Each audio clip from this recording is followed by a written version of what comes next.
أعوذ بالله من الشيطان الرجيم.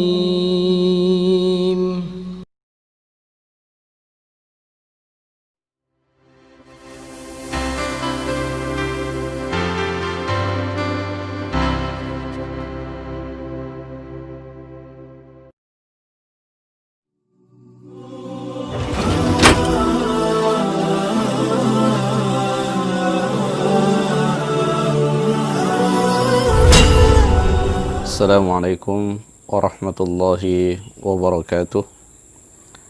Innal hamdalillah nahmaduhu wa nasta'inuhu wa nastaghfiruh wa na'udzu billahi min shururi anfusina wa min sayyiati a'malina. Man yahdihillahu fala mudhillalah wa may yudlilhu fala hadiyalah. Asyhadu an la ilaha illallah wahdahu la syarikalah wa asyhadu anna Muhammadan abduhu wa rasuluh. Allahumma shalli ala Muhammad wa ala alihi wa sahabatihi wa man sara ala nahjihi wa ihtada bihadihi wa sanna bi sunnatihi ila yaumil qiyamati, amma ba'd.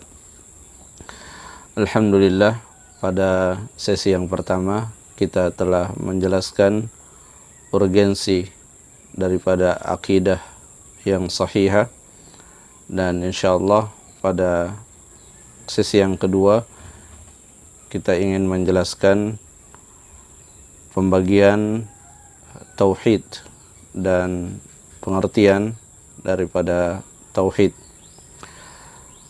Sebelum kita memasuki penjelasan tentang macam-macam tauhid, kita perlu menjelaskan kembali dan menyegarkan kembali bahwa pada hakikatnya seluruh umat Islam sepakat akan pentingnya perkara akidah. Yang menjadi perbedaan di kalangan kaum muslimin itu adalah apa konten atau isi daripada akidah yang dianggap sangat penting tersebut. Perbedaan ini tentunya berasal atau disebabkan oleh metode di dalam memilih sumber akidah. Dan alhamdulillah kita sangat bersyukur karena Nabi SAW dan para sahabatnya dan juga para tabi'in sebagai generasi terbaik umat ini telah mewariskan kepada kita di mana kita mencari sumber akidah, di mana kita mengambil hal-hal yang kita jadikan sebagai keyakinan kita berkaitan dengan praktek menjalankan agama Islam. Hal yang sangat mendasar berkaitan dengan sumber, dan ini yang akan mengamankan diri kita dari penyimpangan dalam akidah, yaitu memahami bahwa akidah itu sifatnya tauqifiyah.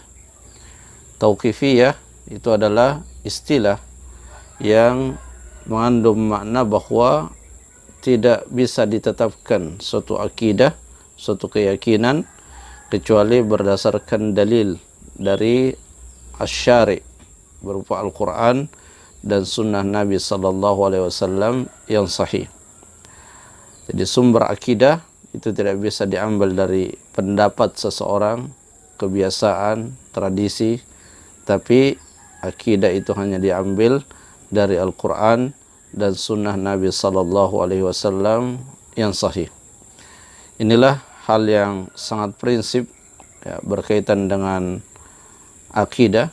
Ketika seorang telah mengetahui bahwa akidah itu sesuatu yang penting, maka pada tahapan berikutnya ia harus mengetahui apa konten daripada akidah yang sangat penting tersebut.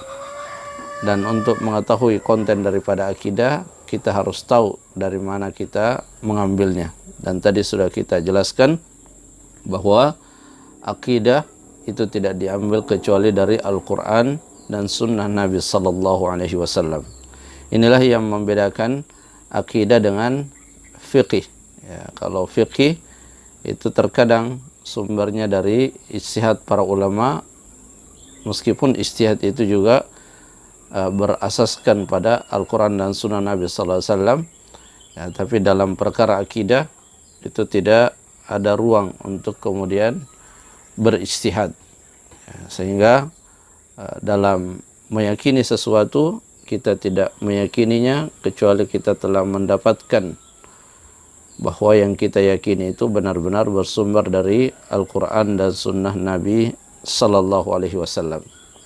Nah, inilah yang menjadi rahasia atau menjadi faktor yang sangat menentukan kenapa di generasi-generasi awal kaum muslimin kita memang mendapatkan adanya perbedaan pendapat, tapi kita tidak melihat adanya perpecahan yang mencolok. Itu tidak lain karena mereka berada di atas akidah yang satu, akidah yang lurus, akidah yang mereka warisi dari Nabi Sallallahu Alaihi Wasallam dan dilanjutkan oleh sahabat, tabi'in dan tabi'ut tabi'in. Ikhwatal iman rahimani wa rahimakumullah. Kemudian kita masuk ke pembagian tauhid. Nah, konten inti daripada akidah itu adalah mengesahkan Allah Azza wa Jalla yang biasa diistilahkan dengan at-tauhid. Tadi sudah kita sebutkan di sesi yang pertama bahwa pengertian daripada akidah itu adalah mengimani Allah, mengimani malaikat, kitab, rasul, hari akhir, dan takdir baik serta takdir buruk. Dan tentunya masih banyak lagi kalau kita masuk dalam wilayah pemerincian, maka masih banyak lagi hal-hal yang menjadi bagian tidak terpisahkan dari akidah seorang muslim. Tapi yang menjadi hal yang utama dari itu semua adalah berkaitan dengan mengesahkan Allah Azza wa Jalla,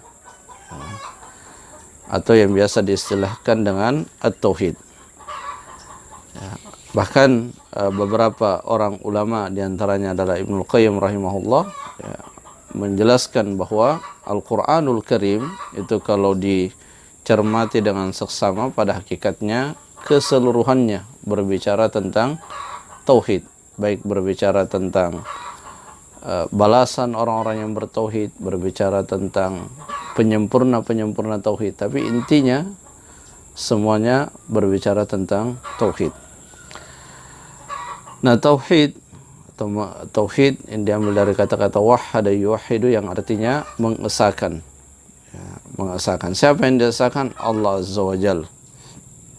Nah, para ulama ketika mengkaji ayat-ayat Al-Quran dan juga hadis-hadis Nabi Sallallahu Alaihi Wasallam mendapati bahwa tauhid itu terbagi dalam 3 bagian.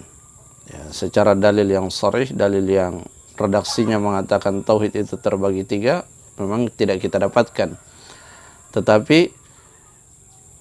dalil daripada pembagian tauhid menjadi 3 ini berdasarkan kajian dan penelitian yang dilakukan oleh para ulama yang biasa diistilahkan dalam usul fiqh dengan istiqra. Nah, tauhid yang pertama yaitu tauhidur rububiyah, mengesahkan Allah dalam rububiyah. Ya, rububiyah ini diambil dari kata-kata Rabb. Ya, ketika disebut lafaz Rabb, maka yang dimaksud dengan lafaz Rabb itu adalah Allah mencipta, Allah mengatur, dan Allah memberi rezeki dan memelihara. Jadi tauhidur rububiyah itu adalah mengesahkan Allah Subhanahu wa taala dalam hal mencipta, mengatur, dan memberi rezeki. Itulah inti daripada tauhid rububiyah. Ya, kalau kita ingin memperluas ya makna tauhid rububiyah itu adalah mengesahkan Allah pada perbuatan-perbuatan yang dilakukan oleh Allah Azza wa Jalla. Sebagai contoh dalam praktek untuk lebih memperjelas, misalnya mengatur. Ya, kita yakini bahwa Allah satu-satunya, kita esahkan Allah bahwa Allah satu-satunya yang mengatur seluruh makhluk. Nah, ini keyakinan yang bersifat rububiyah.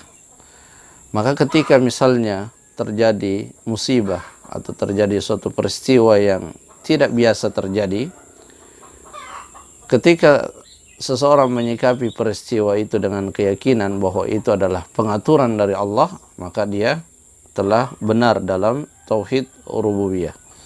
Tapi ketika ada orang yang meyakini bahwa peristiwa itu terjadi disebabkan oleh jin, disebabkan oleh makhluk-makhluk yang lain, ya, peristiwa itu terjadi, yang menciptakan peristiwa itu adalah makhluk tersebut, maka ini kesyirikan dalam hal rububiyah.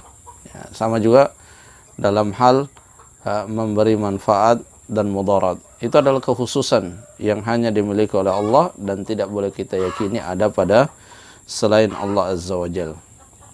Ya, jadi tauhid rububiyah ini merupakan hal yang pada asalnya itu terpatri dalam diri setiap manusia. Meskipun dalam perkembangannya terkadang terjadi penyimpangan-penyimpangan. Ya, semua orang meyakini bahwa Allah memberi rezeki, Allah mencipta. Ya, tapi fitrah manusia tersebut kadang tercemari, rusak, dan akhirnya menyimpang termasuk dalam tauhid rububiyah. Ya, dan dalil tentang tauhid rububiyah ya banyak sekali. Ya, di antaranya firman Allah Azza wa Jalla pada surah Al-Fatihah, Alhamdulillahi Rabbil Alamin. Ya, Allah adalah Rabb semesta alam. Ya, berarti Allah yang menciptakan, setelah diciptakan dikasih rezeki kemudian diatur.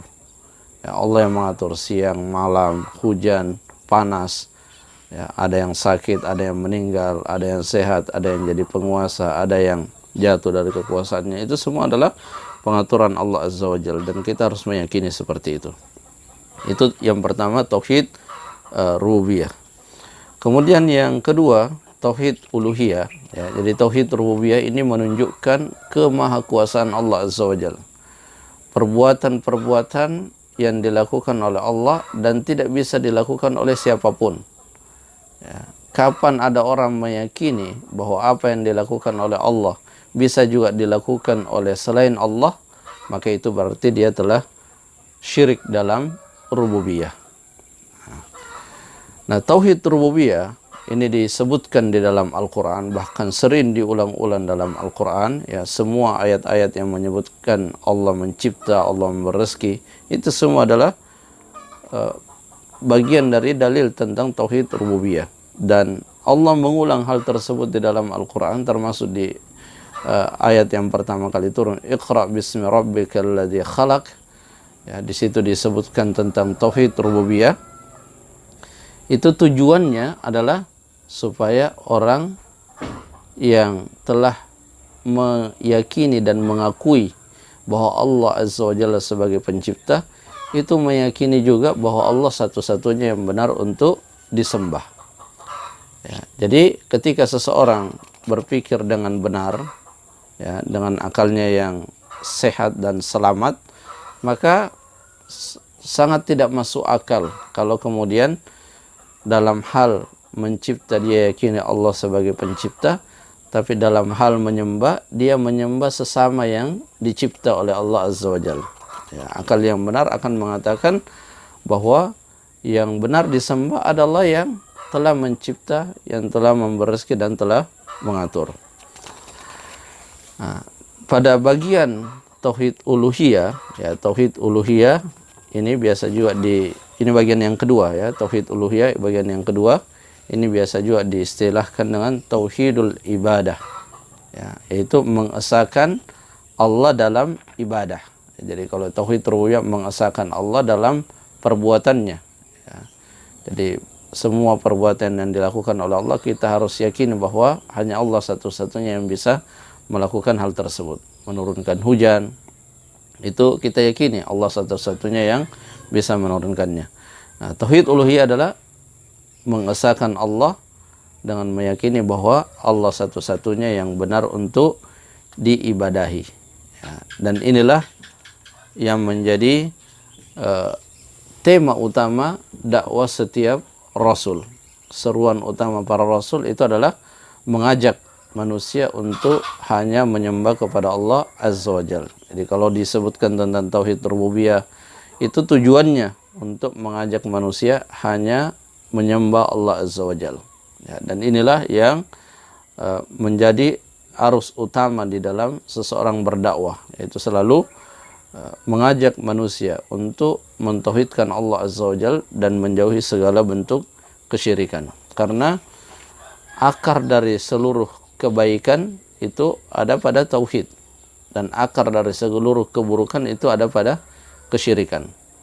Dan itu adalah fakta yang tidak terbantahkan. Kita bisa melihat dan membandingkan bagaimana kondisi suatu masyarakat yang dominan di dalamnya hal-hal yang berbau kesyirikan. Maka pasti akan kita lihat di sana terdapat kerusakan-kerusakan. Ya, demikian pula sebaliknya, bagaimana kondisi suatu masyarakat yang di dalamnya tegak nilai-nilai tauhid. Ya, maka itu akan sangat berpengaruh baik dalam tata cara yang menjalankan ibadah, demikian pula dalam hal muamalah dan akhlakul karimah. Ya, karenanya orang yang ingin benar dalam akidahnya harus memiliki semangat untuk terus mempelajari perkara-perkara yang berkaitan dengan tauhid. Ya, tanda-tanda kelemahan seseorang dalam memahami dan menjalankan agama ketika tidak memiliki semangat untuk mempelajari dan memahami tauhid. Nah, di dalam Al-Quran Allah Subhanahu wa taala berfirman, "Wa ma arsalna min qablika min rasulin illa nuhi ilaihi annahu la ilaha illa ana fa'budun." Dan tidaklah kami mengutus sebelum engkau dari rasul kecuali kami wahyukan kepadanya bahwa tidak ada ilah yang benar kecuali saya, kata Allah, fa'budun, maka sembahlah aku. Ya, jadi seruan tentang tauhid uluhiyah inilah yang kemudian menjadi sebab terjadinya permusuhan. Ya, Nabi SAW yang awalnya sangat dicintai, sangat dikagumi, ya, bahkan ditunjuk oleh orang-orang Quraisy untuk meletakkan Hajarul Aswad pada tempatnya, sangat dikagumi, dipercaya. Ya, ketika orang-orang Quraisy ingin bepergian, maka mereka menitipkan barang-barangnya kepada Rasulullah. Tapi ketika Rasulullah mendakwahkan, mengajak mereka untuk bertauhid uluhiyah, mengesahkan Allah dalam ibadah, maka disitulah terjadi perpecahan. Ya, di Rasulullah SAW dianggap memecah belah orang-orang Quraisy. Ya, dan orang yang mengajak kepada tauhid uluhiyah terkadang juga akan merasakan hal-hal yang mirip seperti apa yang dirasakan oleh Rasulullah SAW. Bisa saja mereka akan dianggap sebagai orang yang memecah belah. Ya. Padahal dalam hal memecah belah, ya, ini terbagi dua, ada yang baik dan ada yang buruk. Ya. Yang baik itu adalah ketika dipisahkan antara yang hak dengan yang batil. Ya, jadi memang tidak bisa disatukan antara yang hak dengan yang batil. Jadi membelah dan memecah dan memisahkan antara hak dan batil itu adalah hal yang positif. Ya, bahkan Al-Quran itu adalah furqan, pemisah. Ya, pemisah antara yang hak dengan yang batil. Dan yang memisahkan kaum muslimin dengan orang Quraisy pada waktu itu ketika masuk ke dalam pembahasan tauhid uluhiyah. Ya, jadi disinilah kemudian akan ada resiko-resiko yang akan dihadapi oleh seseorang ketika ia benar-benar, ya, dengan serius dan sungguh-sungguh mengajak umat manusia untuk bertauhid uluhiyah. Kemudian yang ketiga, bagian tauhid yang ketiga itu tauhidul asma'i was sifat. Mengesahkan Allah dalam nama-nama dan sifat-sifatnya. Ya, apa maksudnya? Maksudnya adalah Al-Quran menyebutkan nama-nama dan sifat-sifat Allah Azza wa Jalla. Ya, seringkali ayat-ayat Al-Quran itu ditutup dengan nama Allah, Alim, Hakim, Sami, Basir, dan nama-nama Allah yang lain. Maka untuk mentauhidkan Allah dalam al-asma wa sifat, yaitu meyakini bahwa Allah lah pemilik satu-satunya dari nama tersebut, dan juga meyakini bahwa sifat yang ada di dalam nama tersebut hanya Allah yang memilikinya secara sempurna. Kita ambil contoh Al-Ghafur. Ya, Al-Ghafur, kita tidak boleh menamai orang lain dengan nama Al-Ghafur. Kalau Abdul Ghafur boleh, tapi Al-Ghafur ada alif lamnya, Al-Ghafur itu tidak boleh, karena itu milik Allah satu-satunya. Ya, milik Allah satu-satunya. Ya, tapi kalau tidak ada alif lamnya, itu dibolehkan saja. Ya. Tapi kalau ada alif lamnya, maka alif lam itu menunjukkan bahwa itu adalah milik Allah Azza wa Jal. Nah, di dalam nama Al-Ghafur itu terkandung sifat mengampuni.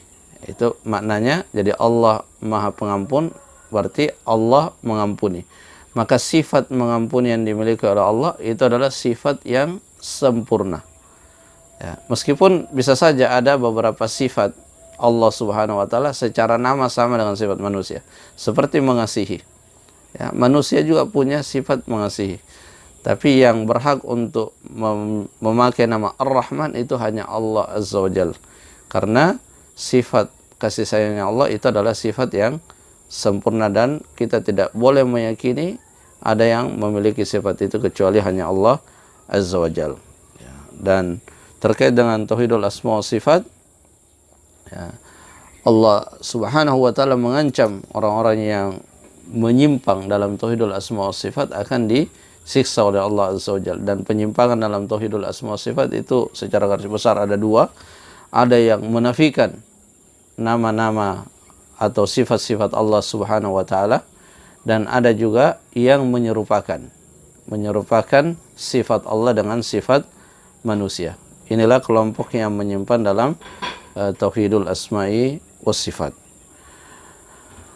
Ikhwatul iman rahimani wa rahimakumullah, itu yang bisa disampaikan untuk sesi yang kedua, dan insyaallah kita lanjutkan nanti pada sesi yang ketiga pada pembahasan rakaizul ubudiyah atau pilar-pilar dalam ibadah. Wallahu a'lam bishawab. Subhanakallahumma rabbana wa bihamdik, asyhadu an la ilaha illa ant, astaghfiruka wa atubu ilaik. Assalamualaikum warahmatullahi wabarakatuh.